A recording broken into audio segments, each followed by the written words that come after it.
She was called the next Steve Jobs, but ended up one of Silicon Valley's biggest frauds. The woman who promised to revolutionize healthcare left behind only broken promises and shattered dreams. Elizabeth Holmes was 19 when she made a decision that would change everything. A chemical engineering student at Stanford, she dropped out to start her own company. She called it Theranos, a combination of therapy and diagnosis. Her mission was audacious, to make healthcare accessible to everyone, everywhere. It started with an idea for a patch that could diagnose and treat, in the heart of Silicon Valley, where impossible dreams become billion-dollar realities. One drop of blood, that's all she claimed to need. Her Edison machine could supposedly run hundreds of tests, from a tiny finger prick. No more large needles, no more multiple vials, no more waiting. She assembled a board of unprecedented power, former secretaries of state, defense officials, military leaders. Their names alone lent credibility that money couldn't buy. With their backing, Elizabeth Holmes seemed unstoppable.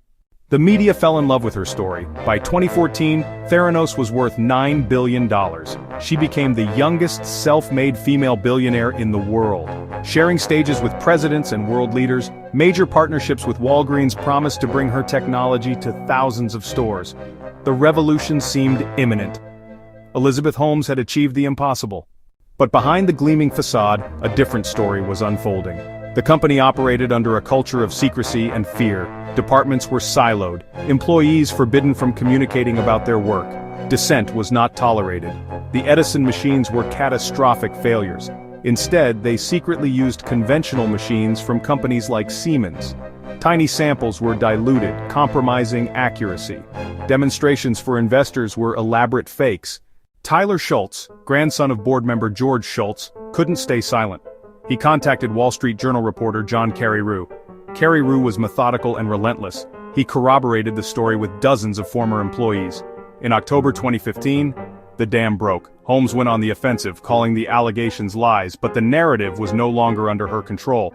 The carefully constructed empire was crumbling. Regulatory agencies launched intensive investigations. They found severe deficiencies posing immediate danger to patients.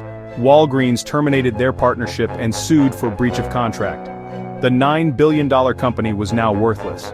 In 2018, Holmes and Balwani were indicted on federal fraud charges. The trial became a public reckoning.